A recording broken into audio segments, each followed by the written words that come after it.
Hello student, कैसे आप सभी लोग। उम्मीद करता हूं आप सभी अच्छे और स्वस्थ होंगे।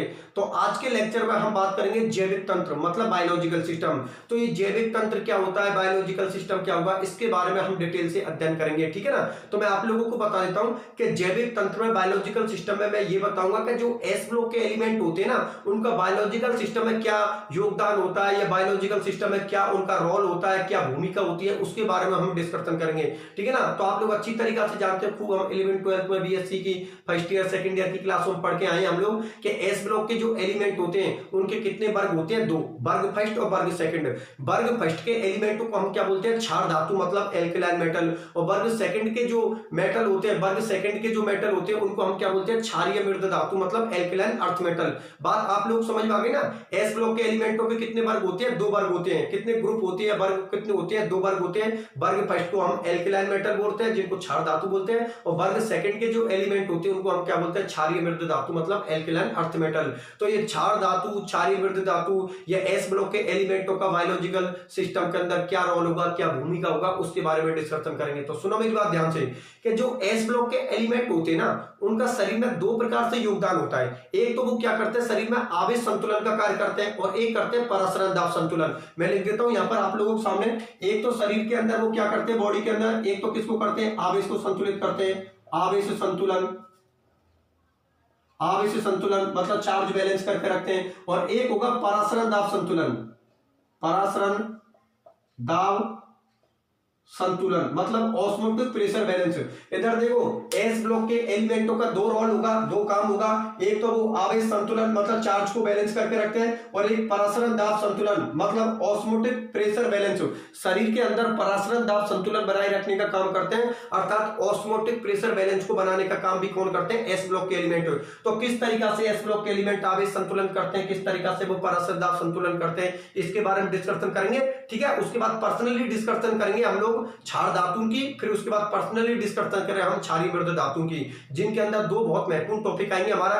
एक तो आएगा सोडियम पंप और एक आएगा कैल्शियम पंप। एग्जाम में क्वेश्चन बहुत ज्यादा पुट किए जाते हैं। ठीक है। तो आप आराम से कर देना, कोई दिक्कत वाली बात नहीं है। आज के लेक्चर में इनको पूरी बढ़िया तरीका से क्लियर करवा दूंगा। ठीक है ना। आप तो बस चीजों को समझते चलो। तो सुनो मेरी बात ध्यान से भाई, जो एस ब्लॉक के एलिमेंट होते हैं मतलब क्षार धातु होती है और क्षारीय मृद धातु होती है, मतलब एल्कलाइन मेटल और एल्कलाइन जो अर्थ मेटल होती है, वो शरीर में आवेश संतुलन का काम करते हैं, और एक क्या काम करते हैं, परासरण दाब संतुलन मतलब चार्ज बैलेंस करती है, और एक ऑस्मोटिक प्रेशर बैलेंस करती है। तो पहले मैं डिस्कशन कर लेता हूं आवेश संतुलन पर कि शरीर में ये आवेश संतुलन किस तरीका से करते हैं, चार्ज को बैलेंस किस तरीका से करते हैं। तो सुनो मेरी बात ध्यान से कि देखो, आप लोगों को पता है कि चाहे क्षार धातु हो या क्षारीय मृद धातु हो, मतलब एल्कलाइन मेटल हो या एल्कलाइन अर्थ मेटल हो, आप लोगों को पता है ये मेटल होती है, नाम से पता लग रहा है ना। क्षार धातु, क्षारीय मृद धातु मतलब alkaline metal, alkaline earth metal, उनके नाम से क्लियर हो रहा है कि ये मेटल है। और आप लोग अच्छी तरीके से जानते हो कि मेटल पर हमेशा कौन सा चार्ज होता है, पॉजिटिव। इसलिए क्षार धातु और क्षारीय मृद धातु के जितने भी एलिमेंट होते हैं उन पर सब पर पॉजिटिव में ऑक्सीडेशन स्टेट होती है, मतलब सबकी पॉजिटिव में ऑक्सीडेशन स्टेट होती है।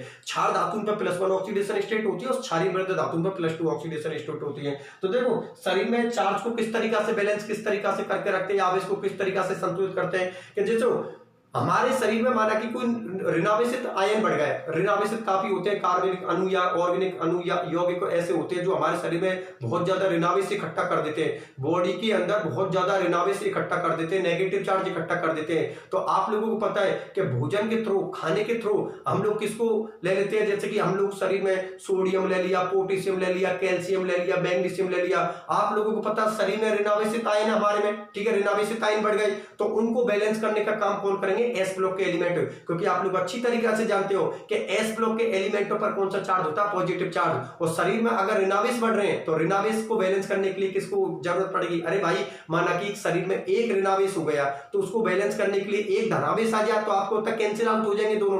तो जब शरीर में ऋणावेश की मात्रा ज्यादा हो जाती है तब एस ब्लॉक के एलिमेंट जाकर उनको क्या कर देते हैं, बैलेंस कर देते हैं, अर्थात उन ऋणावेश के आयनों को अपने आप से जोड़कर उनको क्या कर देते हैं, शरीर में बैलेंस कर देते हैं। इस तरीका तरीका से वो शरीर में किसका काम करते हैं, आवेश संतुलन को अर्थात चार्ज को बैलेंस करके रख देते हैं। एक बार फिर सुन लेना, क्षार धातु और क्षारीय मृदा धातुओं पर कौन सा चार्ज होता है, पॉजिटिव चार्ज होता है, क्योंकि वो मेटल होती है। और अगर शरीर में ऋणावेश की मात्रा ज्यादा बढ़ गई तो कॉमन सी बात है, इनके पास धनावेश होता है। इनको जब खाने के थ्रू आप लोगे अपनी बॉडी के अंदर, तो बॉडी के अंदर ये क्या करेंगे, ऋणावेश को खत्म कर देंगे। क्यों खत्म कर देंगे, क्योंकि खुद के पास पॉजिटिव है, तो वो ऋणावेश से जाकर जुड़ जाएंगे।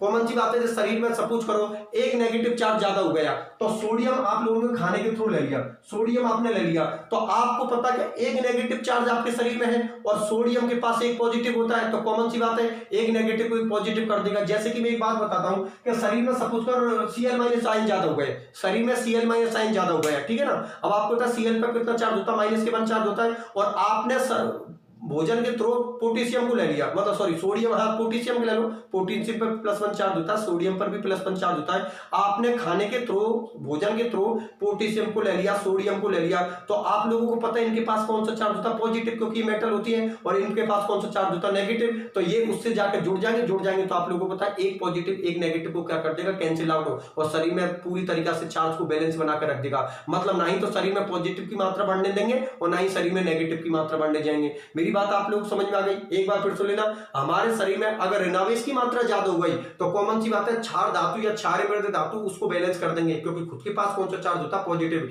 तो कॉमन सी बात है वो नेगेटिव से जाकर जुड़ जाएंगे, नेगेटिव से जाकर जुड़ जाएंगे तो वो कैंसिल आउट हो जाएंगे, बैलेंस हो जाएगा, उदासीन हो जाएगा। जैसे कि एक N+ एक Cl- से जुड़कर क्या बना देगा, NaCl, तो हो तो गया आपका बैलेंस, ना ही तो धनावेश ज्यादा हुआ ना ही ऋणावेश ज्यादा हुआ।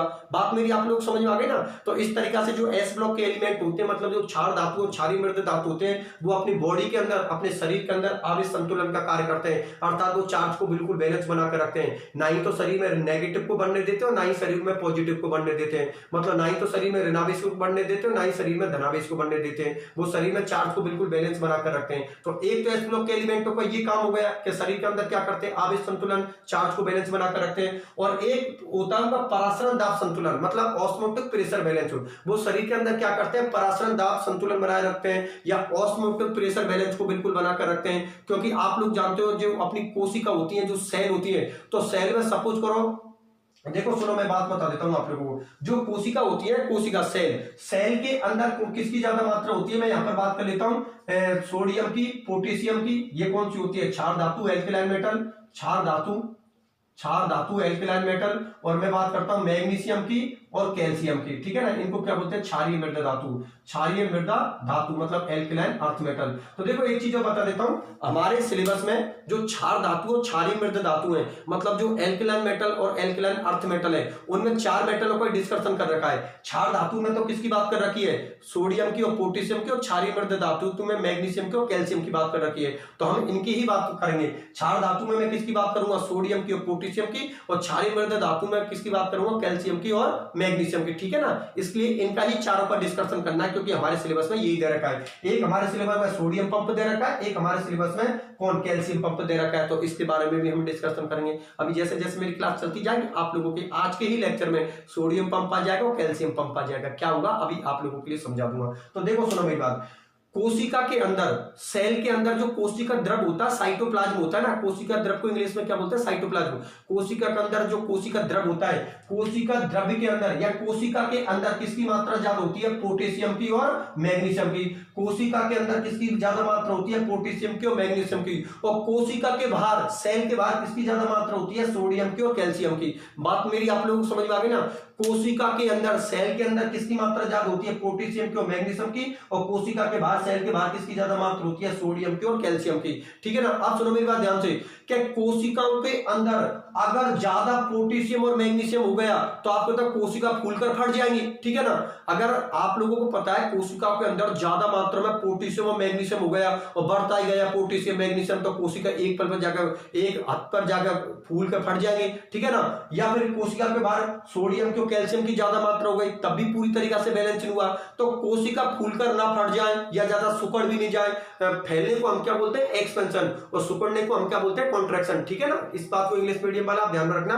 फैलने को क्या बोलते हैं, एक्सपेंशन, और सुकड़ने को बोलते हैं कॉन्ट्रैक्शन। तो कोशिका फूलकर ज्यादा ना फट जाए या ज्यादा सुकड़ भी नहीं जाए, ठीक है ना। तो उस काम को बैलेंस बनाकर कौन रख रहा है, परासरण दाब संतुलन, ऑस्मोटिक प्रेशर बैलेंस।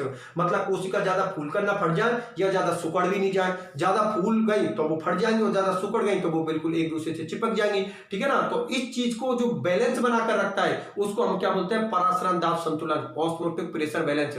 मतलब कोशिका ज्यादा फूलकर भी ना फट जाए और ज्यादा वो सुकड़ भी नहीं जाए, ठीक है ना। इस चीज को बैलेंस बनाकर कौन रखता है, परासरण दाब संतुलन, मतलब ऑस्मोटिक प्रेशर बैलेंस। तो एस ब्लॉक के एलिमेंटों का कितना रोल बता दिया मैंने, दो बता दिया। एक तो वो शरीर में आवेश संतुलन मतलब चार्ज को बैलेंस करके रखते हैं, और एक शरीर के अंदर वो कोशिका के ज्यादा फूलने और सुकड़ने को नियंत्रित करके रखते हैं, जिसको हम क्या बोलते हैं, परासरण दाब संतुलन, ऑस्मोटिक प्रेशर बैलेंस, ठीक है ना। तो ये बात हो गई। अब पर्सनली मैं डिस्कशन कर लेता हूं कि सोडियम का और पोटेशियम का क्या रोल होगा, ठीक है ना। हमारे शरीर के अंदर, हमारी बॉडी के अंदर सोडियम का और पोटेशियम का क्या महत्व होगा, ठीक है ना। मतलब क्षार धातु का क्या रोल होगा, उसके बाद में इसको क्लियर करवाने के बाद फिर मैं बात बताऊंगा कि भाई क्षारीय मृद धातु मतलब जो एल्कलाइन अर्थ मेटल होंगी उसमें मैग्नीशियम और कैल्शियम का हमारे शरीर के अंदर क्या रोल होगा, उसके बारे में मैं डिस्कशन करूंगा, ठीक है ना। तो अभी मैं डिस्कशन कर लेता हूं किसके, सोडियम और पोटेशियम के बारे में, कि सोडियम और पोटेशियम का हमारे शरीर में क्या योगदान होता है, ठीक है। तो इसको तो मैं मिटा देता हूं और बात कर लेता हूं सोडियम की और पोटेशियम की, कि सोडियम और पोटेशियम का हमारे शरीर में क्या योगदान होता है।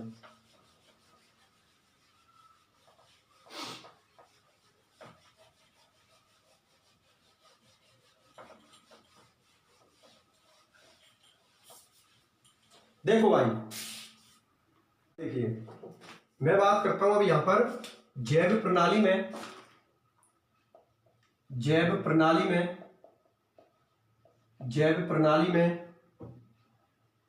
Na+ व K+ आयन की भूमिका, मतलब biological role of Na+ ion व K+ ion, biological role of Na+ ion व K+ आयन, ठीक है ना। मतलब बायोलॉजिकल रोल में या जैविक तंत्र के अंदर, जैविक सिस्टम के अंदर सोडियम और पोटेशियम का क्या योगदान होता है, या हमारी बॉडी के अंदर कोशिकाओं के अंदर सोडियम और पोटेशियम का क्या काम रहता है, उन सब चीज के बारे में अभी डिस्कशन करूंगा, ठीक है ना। और आज के लेक्चर में जो अपना सोडियम पंप क्या होता है, पोटेशियम पंप क्या होता है, वो सारी चीजों के बारे में मैं डिस्कशन करूंगा, ठीक है ना। तो ये आज के इस लेक्चर में हम अच्छी तरीके से चीजों को क्लियर कर लेंगे।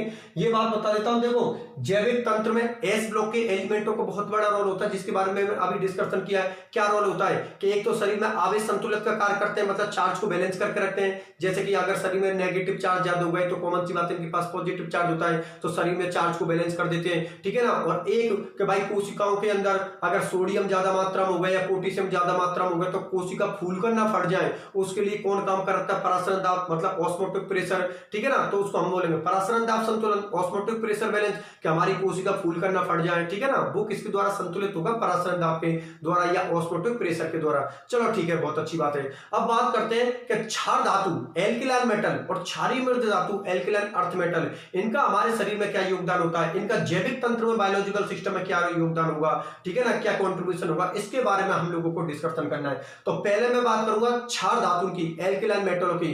तो क्षार धातुओं के अंदर, ये एल्कलाइन मेटलों के अंदर मैं किसकी बात करूंगा, पोटेशियम की, सॉरी सोडियम की और पोटेशियम की। किसकी बात करूंगा, सोडियम की और पोटेशियम की, कि भाई बायोलॉजिकल रोल में सोडियम का क्या रोल, बायोलॉजिकल सिस्टम में सोडियम का क्या रोल होगा या पोटेशियम का क्या रोल होगा, उसके बारे में मैं डिस्कशन करूंगा। तो सुनो मेरी बात ध्यान से, कि देखो जो अपना सोडियम और जो पोटेशियम होता है उनके गुण रासायनिक दृष्टि से एक दूसरे से बहुत ज्यादा सिमिलरिटी शो करते हैं, मतलब एक दूसरे बहुत ज्यादा समानता प्रदर्शित करते हैं। एक बार फिर सुने ना, अगर रासायनिक दृष्टि से मैं सोडियम और पोटेशियम दोनों को देखूं तो रासायनिक दृष्टि से इनके गुण एक दूसरे से बहुत ज्यादा मैच करते हैं, एक दूसरे से बहुत ज्यादा समानता प्रदर्शित करते हैं, सिमिलरिटी शो करते हैं। वो इसलिए क्योंकि आप लोगों को पता है कि एस ब्लॉक के जो एलिमेंट होते हैं उनके कितने वर्ग होते हैं, दो वर्ग होते हैं। वर्ग नंबर फर्स्ट को हम क्या बोलते हैं, क्षार धातु एल्कलाइन मेटल, और वर्ग नंबर सेकंड को हम क्या बोलते हैं, क्षारीय मृद धातु एल्कलाइन अर्थ मेटल। तो एल्कलाइन अर्थ मेटल की तो अभी हमारी बात नहीं चल रही, किसकी बात चल रही है, एल्कलाइन मेटलों की, मतलब क्षार धातु की बात चल रही है, ठीक है ना। तो रासायनिक दृष्टि से तो इनके गुण एक दूसरे से बहुत ज्यादा सिमिलरिटी शो करते हैं, समानता प्रदर्शित करते हैं। वो कैसे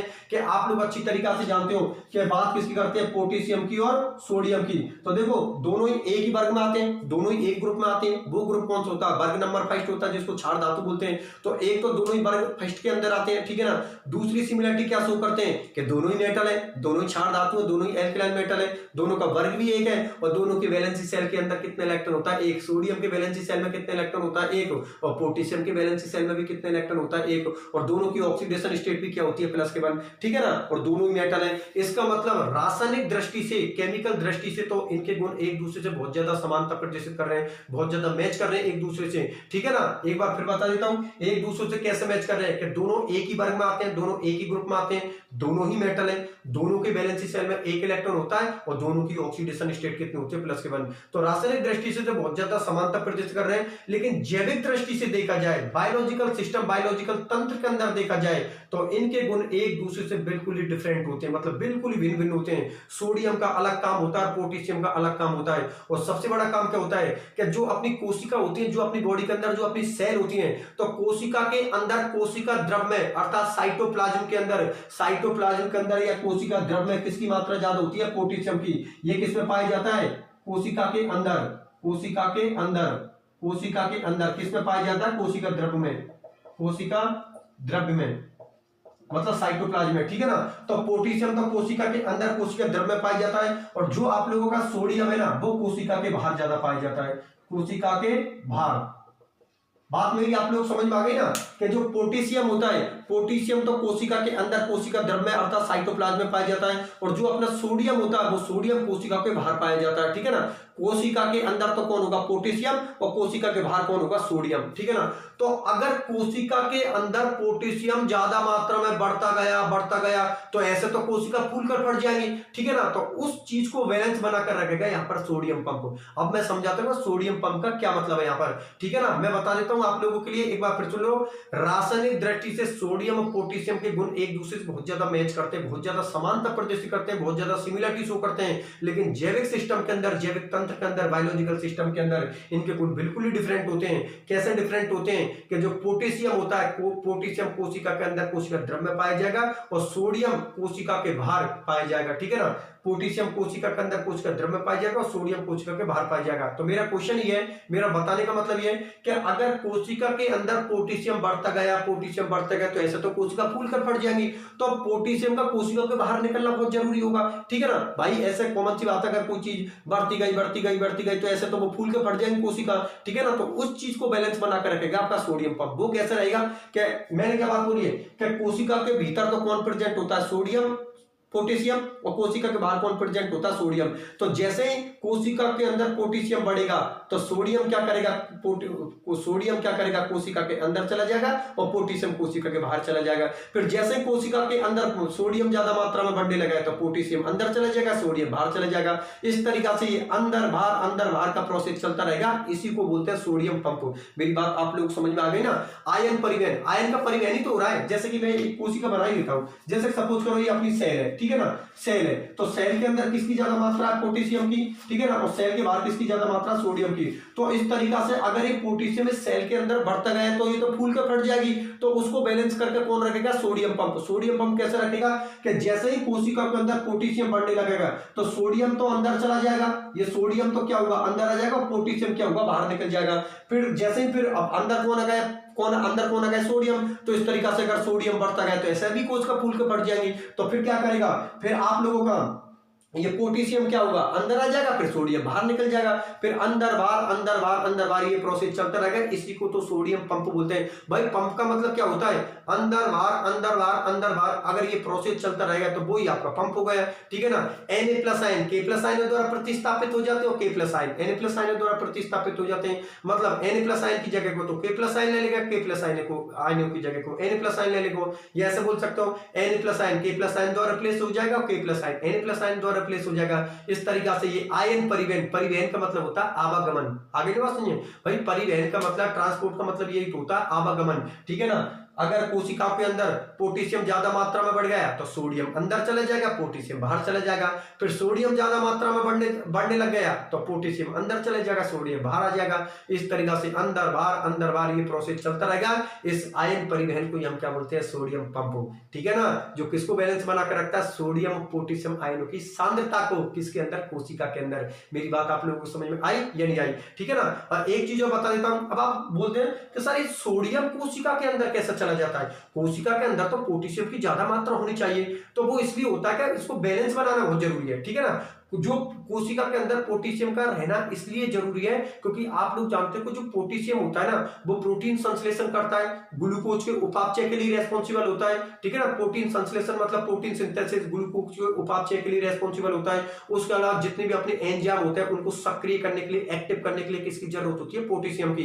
किसकी जरूरत होती है, पोटेशियम की। और जो सोडियम होता है वो किसको काम करता है, जो सोडियम, भाई अगर पोटेशियम का कुछ काम है तो सोडियम का भी कुछ काम होगा। सोडियम क्या करेगा, रक्तचाप बना के रखेगा, ठीक है। सोडियम का काम क्या होगा, रक्तचाप, और पोटेशियम का काम प्रोटीन संश्लेषण, ग्लूकोज का उपापचय, और जो अपने एंजाइम होते हैं उनको सक्रिय, एक्टिवेशन, यही करता है अपना कौन, पोटेशियम। बात आप लोग समझ में आ गई ना। तो जब कोशिका के अंदर ग्लूकोज जाता है, देखो सुनना मेरे, जब कोशिका के अंदर ग्लूकोज जाता है ना, ग्लूकोज, तो ग्लूकोज के साथ सोडियम प्लस आयन भी चला जाता है। तो सोडियम प्लस आयन का कोशिका के बाहर निकलना बहुत जरूरी होता है। तो उसके लिए एटीपी नाम की एनर्जी होती है, वो एटीपी के, आपको पता है एटीपी का जब एडीपी में कन्वर्ट होते, जब एटीपी एनर्जी होती है एडीपी में कन्वर्ट होती है, तो वहां से जो एनर्जी मिलती है उस एनर्जी के थ्रू सोडियम आप लोगों का कोशिकाओं के बाहर निकल जाएगा, ठीक है ना।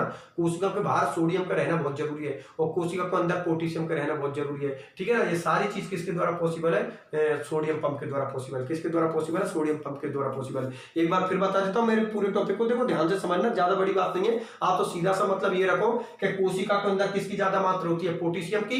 किसके अंदर प्रेजेंट होता है, कोशिका के अंदर, कोशिका द्रव्यता साइटोप्लाज्म में। और कोशिका के बाहर किसकी ज्यादा मात्रा होती है, सोडियम की। तो कोशिका के अंदर अगर इस तरीका से पोटेशियम बढ़ता गया तो कोशिका फूल कर फट जाएगी, तो उस चीज को बैलेंस बनाकर रखेगा उस चीज को बैलेंस बना कर रखेगा सोडियम पंप। उस चीज को कौन बैलेंस बना कर रखेगा, सोडियम पंप। कैसे, कि जैसे जैसे कोशिकाओं के अंदर पोटेशियम बढ़ता जाएगा फिर क्या करेगा, सोडियम अंदर चला जाएगा, पोटेशियम बाहर निकल जाएगा।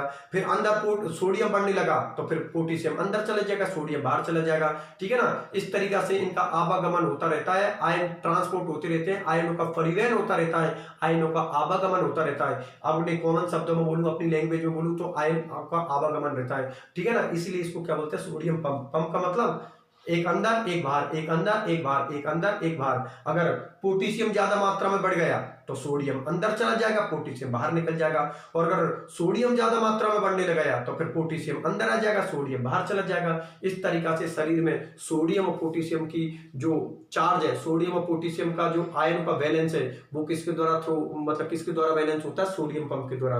किसके द्वारा बैलेंस होता है, सोडियम पंप के द्वारा। अब बात आप लोग समझ में आ गई कि सोडियम पंप का क्या काम होता है, पोटेशियम का क्या काम होता है। सारी चीज अच्छी तरीके से समझ में आ गई। विशेषकर एक बात ध्यान में रखना कि सोडियम का जो मेन रोल होगा वो कोशिका के अंदर प्रोटीन संश्लेषण, ग्लूकोज के उपापचय और एंजाइमों को सक्रिय करने के लिए पोटेशियम की जरूरत होती है, और जो सोडियम की जरूरत होती है वो रक्तचाप के लिए आवश्यक होती है, ठीक है ना। तो सारी चीजें अच्छी तरीके से कर लेना, कोई दिक्कत वाली बात नहीं है, ठीक है ना। ये बात आप लोग समझ में आ गई। आगे ना सोडियम का क्या रोल होता है, पोटेशियम का क्या होता है। सोडियम पंप समझ में आ गए। सोडियम पंप क्या होता है भाई, सोडियम पंप के द्वारा ही सोडियम और पोटेशियम की शरीर के अंदर या कोशिकाओं के अंदर बैलेंस बना रहता है कि एक ज्यादा मात्रा में नहीं हो जाए, एक कम मात्रा में नहीं हो जाए। इस चीज को बैलेंस किसके द्वारा बना रहता है, सोडियम पंप के द्वारा, ठीक है। तो ये तो बात किसकी हो गई, सोडियम के, पोटेशियम की। अब बात कर लेता हूं मैं कैल्शियम की और मैग्नीशियम की। अब बात किसकी कर लेते हैं, कैल्शियम की, मैग्नीशियम की। तो देखो यहीं पर बता देता हूं, हेडिंग यहीं पर डाल देता हूं। जैव प्रणाली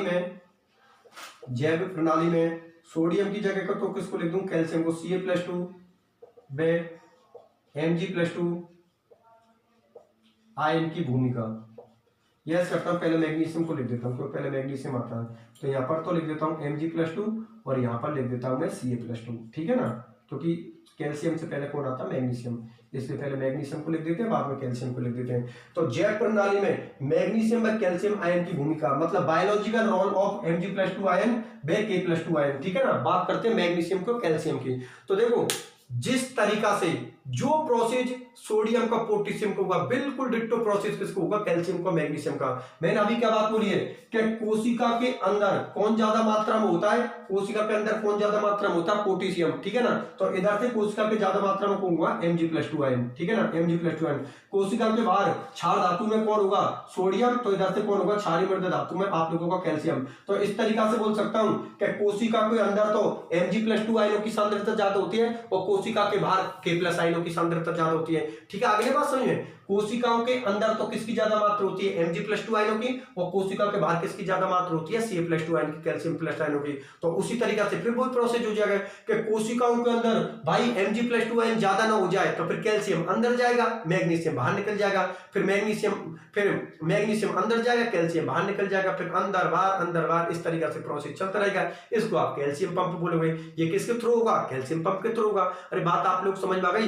पंप किसके लिए यूज कर रहा हूं, जो बाहर है। जैसे वहां पर सोडियम पंप की बात की थी क्योंकि बाहर कौन था आपका, सोडियम। यहां पर कैल्शियम पंप की क्यों बात कर रहा हूं, क्योंकि बाहर आप लोगों को कौन है, कैल्शियम। कोशिका के बाहर कैल्शियम ही तो है आप लोगों का, तो कैल्शियम अंदर जाएगा, मैग्नीशियम को बाहर निकल जाएगा। फिर कैल्शियम ज्यादा मात्रा हो गया तो मैग्नीशियम अंदर जाएगा, कैल्शियम बाहर निकल जाएगा। इस तरीके से आयन परिवहन का आवागमन इस तरीका से होता रहेगा, अंदर बाहर। इस परिवहन को हम क्या बोलते हैं, आयन परिवहन, या इस पंप को हम क्या बोलते हैं, कैल्शियम पंप। मेरी बात समझ में आई या नहीं आई। तो बहुत कम शब्दों में मैं ऐसा बोल दूं कि कोशिकाओं के अंदर पोटेशियम और मैग्नीशियम होते हैं, कोशिका द्रव के अंदर साइटोप्लाज्म में, और कोशिका के बाहर सोडियम और कैल्शियम होते हैं। मेरी बात समझ में आई या नहीं आई, एक बार फिर सुन लेना। कोशिका के अंदर किसकी मात्रा ज्यादा होती है, पोटेशियम की और मैग्नीशियम की, और कोशिका के बाहर किसकी ज्यादा मात्रा होती है, कैल्शियम के, सोडियम की। ये विशेषकर ध्यान में रखना।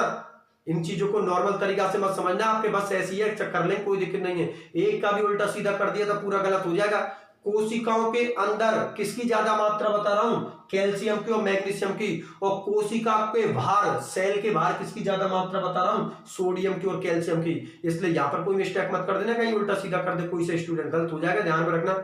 आपको पता होना चाहिए कोशिकाओं के अंदर कौन प्रेजेंट होता है, कोशिकाओं के बाहर कौन प्रेजेंट होता है, ठीक है। तो ये चीज तो आप लोगों को अच्छी तरीके से समझ में आ गई। अब ये बता देता हूं कि कैल्शियम का अपने बायोलॉजिकल रोल में, अपने बॉडी के अंदर क्या रोल होता है, मैग्नीशियम का क्या होता है, तो आप लोग अच्छी तरीके से जानते हो। इससे पहले भी हम लोग पढ़ चुके हैं कि जो मैग्नीशियम होगा वो क्लोरोफिल के लिए रेस्पॉन्सिबल होगा, क्योंकि क्लोरोफिल किसका कॉम्प्लेक्स होता है, मैग्नीशियम को होता है। इस चीज को आप अच्छी तरीके से जानते हो क्योंकि इसका डिस्कशन मैंने कर चुका हूं, ठीक है ना।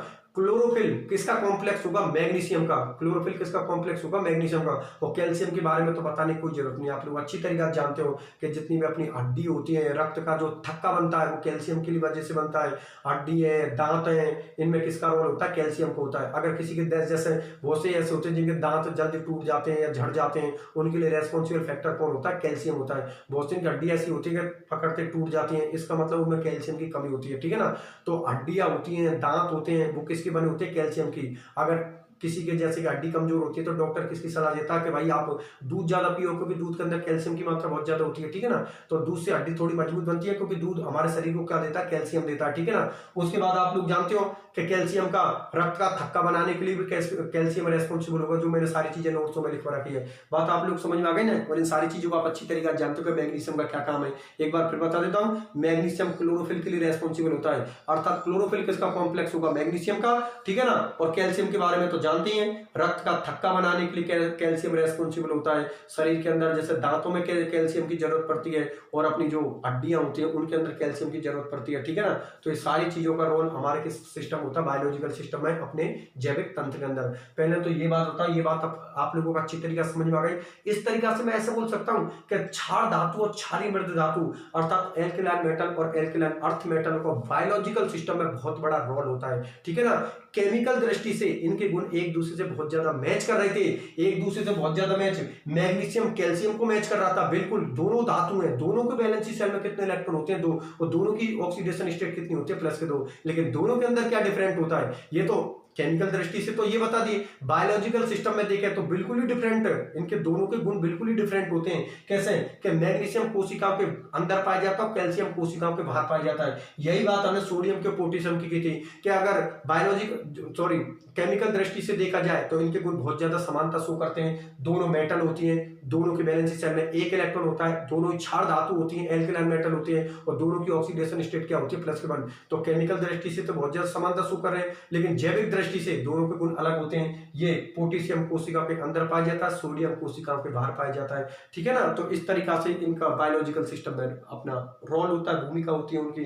किसी भी स्टूडेंट को कोई तकलीफ नहीं ना, कोई तकलीफ आराम से कर देना। कैल्शियम पंप क्या है, सोडियम पंप क्या है, सारी चीजें आप लोगों को अच्छी तरीके से समझा दी, आराम से कर लेना। और सारी चीजें मैंने नोट्सों के अंदर मेंशन कर रखी है, ठीक है ना। अब सुनो मेरी बात ध्यान से कि ये लेक्चर तो हमारा यहाँ तक क्लियर हो गया। पहले तो ये बात होता है, आगे ना समझ में, एक बार फिर कम शब्दों में, एक बार फिर देखो, एक बार फिर बता देता हूं मैं, ठीक है ना। एक बार कम शब्दों में पूरी चीज को फिर बता देता हूं।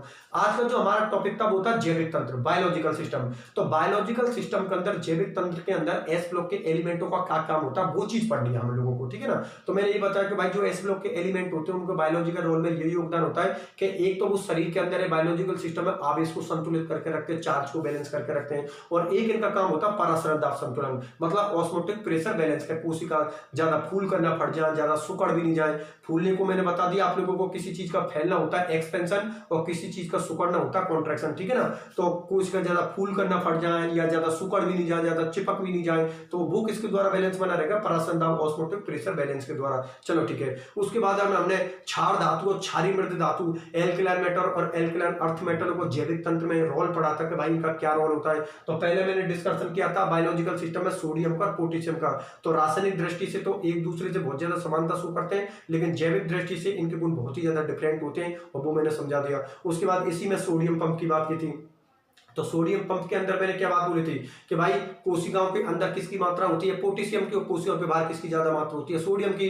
अगर कोशिकाओं के अंदर ऐसा पोटेशियम बढ़ता गया तो कोशिका फूल के फट जाएंगी, तो उसको बैलेंस बनाकर कौन रखेगा, सोडियम पंप। सोडियम पंप कैसे है कि जैसे पोटेशियम की मात्रा कोशिकाओं के अंदर होने लगी तो सोडियम अंदर चला जाएगा, पोटेशियम बाहर निकल जाएगा। फिर सोडियम बढ़ने लगेगा तो पोटेशियम अंदर चल जाएगा, सोडियम बाहर निकल जाएगा, अंदर बाहर ये प्रोसेस चलता रहेगा। इसको हम सोडियम पंप बोलते हैं। उसके बाद में हमने जैव प्रणाली में मैग्नीशियम और कैल्शियम की भूमिका पढ़ी थी कि भाई मैग्नीशियम को कैल्शियम का क्या रोल होता है जैविक सिस्टम में। तो मैंने ये बात बताई थी कि रासायनिक दृष्टि से तो दोनों बिल्कुल समान होते हैं, क्योंकि दोनों ही क्षारीय मृद धातु होती है, एल्कलाइन अर्थ मेटल होती है। दोनों के बैलेंस शेल में 2 इलेक्ट्रॉन होते हैं, दोनों की ऑक्सीडेशन स्टेट +2 होती है। लेकिन जैविक तंत्र में या बायोलॉजिकल सिस्टम में दोनों का अलग योगदान होता है। जो अपना मैग्नीशियम होता है वो कोशिका के अंदर पाया जाता है, कैल्शियम कोशिका के बाहर पाया जाता है। ये इसका क्या रोल हुआ कि भाई जितना जो अपना क्लोरोफिल होता है, पेड़ पौधों में जो क्लोरोफिल होता है वो किसका कॉम्प्लेक्स होता है, मैग्नीशियम का। और कैल्शियम के बारे में कम समझ अच्छी तरीके से जानते हैं कि हड्डियों में, दांतों के अंदर